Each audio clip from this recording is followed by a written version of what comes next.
Hello guys. मैं अपने इस वीडियो में वाटर पॉल्यूशन को कैसे कंट्रोल करना है उसके बारे में बताऊंगी। अब वाटर पॉल्यूशन जो है उसका कंट्रोलिंग मेथड बहुत डिफ़िकल्ट है, लेकिन कुछ मेथड्स ऐसे हैं जो certainly help to minimise it to a great extent. अब जैसे प्रिवेंटिव मेथड, अब इसमें हार्मफुल पेस्टिसाइड बैन होनी चाहिए। जो इफ्लुएंट्स होता है जो डायरेक्टली हम लोग पुट कर देते हैं जो वाटर बॉडीज़ में, उस पर रोक लगनी चाहिए। ऑयल स्पिल्स है, रोक लगनी चाहिए। सेवेज जो है, जो वेस्ट प्रोडक्ट है, जो घरेलू सेवेज जो उनको प्रॉपर डिस्पोज करने का प्रोसेस होना चाहिए। प्रिवेंटिंग वॉशिंग क्लोथ्स, अब बहुत वाटर बॉडीज़ में क्या होता है, लेक रिवर के किनारे कपड़े धोना, जानवरों को नहलाना, डेड बॉडीज़ को उसमें डाल देना, ये क्या होता है, वाटर बॉडीज़ को पॉल्यूट कर देता है। इस पर रोक लगना चाहिए, इसको बैन होनी चाहिए। सेकंड है सेडेटिव मेथड। सेडेटिव मेथड में क्या होता है कि इसमें जो वेस्ट वाटर ट्रीटमेंट होना चाहिए, जैसे जो डोमेस्टिक सेवेज है या इंडस्ट्रियल वेस्ट है, उसको प्रॉपर ट्रीटमेंट होना चाहिए। यानी ईटीपी प्लांट में, इफ्लुएंट ट्रीटमेंट प्लांट में जब इसको वाटर बॉडीज़ में डिस्पोज करने के पहले इसका प्रॉपर ट्रीटमेंट होनी चाहिए, ताकि कम से कम जो है हार्मफुल थिंग्स जो है वाटर बॉडीज़ में जा सके। अब इसमें 3 तरह का ट्रीटमेंट होता है, primary, secondary and tertiary. Primary treatment में क्या होता है कि large object and suspended undissolved solid को हटा दिया जाता है, रिमूव कर दिया जाता है, और इसको एक स्लर्स के रूप में कन्वर्ट कर दिया जाए, जो एक फर्टिलाइज़र का काम करता है। सेकेंड है सेकेंडरी में, अब उसमें क्या होता है, एरेशन सप्लाई किया जाता है, ताकि बैक्टीरियल डिकम्पोजिशन, बैक्टीरियल जो का मैक्सिमम डिकम्पोज कर जाए, जिसमें क्लोरिनेशन, डिकम्पोजन मेथड क्लोरिनेशन के थ्रू होता है to reduce its content of bacteria. Chlorination के थ्रू क्या होता है कि जो बैक्टीरिया जो है डिकम्पोज हो जाता है। टर्शियरी ट्रीटमेंट में क्या होता है, इस फेज में क्या होता है कि नाइट्रेट्स एंड फॉस्फेट्स जो वाटर बॉडीज में मिक्स है उनको रिमूव कर दिया जाता है, और ये जो water after treated water is then released. Sewage treatment is quite expensive.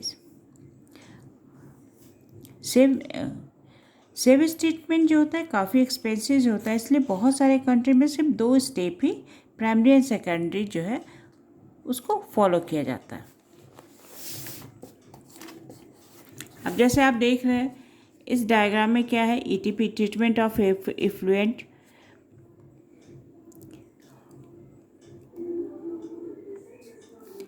Here, effluent from secondary treatment and alum, flocculation sedimentation, carbon, activated carbon, desalination। Here जो जैसे टर्शरी में क्या होता है, नाइट्रेट और फॉस्फेट को रिमूव कर दिया जाता है, और उसके बाद उस वाटर का प्रॉपर ट्रीटमेंट होता है। ठीक है, इस तरह प्लांट में डिस्पोजेबल करने के पहले उसका प्रॉपर ट्रीटमेंट होनी चाहिए। इंडस्ट्रियल इफ्लुएंट का ट्रीटमेंट कैसे कहते हैं, industrial effluent properly treated to remove the pollution. अब इसमें न्यूट्रलाइजेशन ऑफ एसिड और अल्कली जो है, जो हमारे वाटर बॉडीज़ के लिए बहुत ही हार्मफुल है, उसको न्यूट्रलाइज किया जाता है ताकि उसका इफ़ेक्ट कम हो। हार्मफुल केमिकल्स जो है, colloidal impurities, precipitation of metallic compound and reducing the temperature of waste to decrease thermal pollution। अब क्या होता है कि बहुत सारे ऐसे केमिकल्स होते हैं जो बहुत ही वार्म होते हैं, मेटल, तो उनमें हाई टेम्परेचर होता है, तो वो भी हमारे वाटर बॉडीज़ को पॉल्यूट करते हैं, तो उनके टेम्परेचर को डिक्रीज़ किया जाए ताकि थर्मल पॉल्यूशन ना हो सके। Chemical oxidation can be achieved by chlorination. अब केमिकल ऑक्सीडेशन, क्लोरिनेशन के थ्रू केमिकल ऑक्सीडेशन किया जाता है। इस तरह से कुछ मेथड है जिसके थ्रू वाटर पॉल्यूशन को कम कर सकते हैं। रिसाइकलिंग में क्या होता है, ये बेस्ट मेथड है। इसमें क्या होता है कि prevention and control of water pollution is the recycling of various kind of pollutants and waste. जैसे काउ डंग, जैसे गाँव में क्या होता है, काउ डंग, बफेलो डंग, ये जो है इसको गोबर गैस के रूप में यूज होता है। और वो क्या होता है, ये गोबर गैस प्लांट लगाया जाता है और वो क्या होता है, वो फ्यूल के साथ साथ और एक मैनर का भी काम है, एक अच्छे खाद का भी काम करता है। सेप्टिक टैंक का यूज़ करना चाहिए। Water release from the thermal और न्यूक्लियर पावर स्टेशन से जो बहुत ही हाई टेम्परेचर वाला होता है तो उसको कूल करना चाहिए। वाटर बॉडीज़ में रिलीज़ करने के पहले उसको प्रॉपरली कूल कर लेने चाहिए।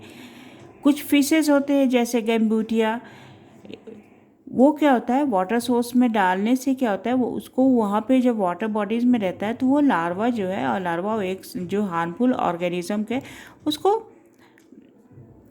डिस्ट्रॉय कर देता है और वाटर को क्लीन करता है। कुछ strains of bacteria can reduce oil spills effect and can use up cyanides and heavy metals if judicially used. Water pollution का कंट्रोल बाय लॉ कैसे होगा?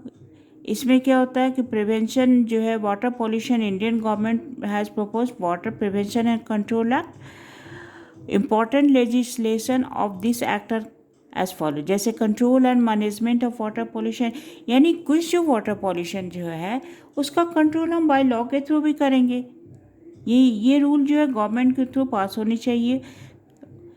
तो control and management of water pollution, make necessary arrangement for purity and availability of drinking water. अब जो भी supply water जो है, पीने का पानी है, उस पर प्रॉपर उसमें अरेंजमेंट है ताकि उसको प्रॉपरली उसको प्योरीफाई किया जा सके ताकि वो पीने के काम में आ सके।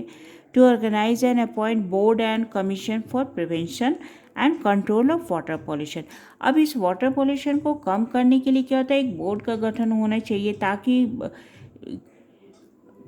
समय समय पर वो इसको गाइड कर सके और अगर कहीं पे अगर वाटर बॉडीज़ में अगर पॉल्यूशन हो रहा है तो वहाँ पे प्रॉपर एक्शन ले सके।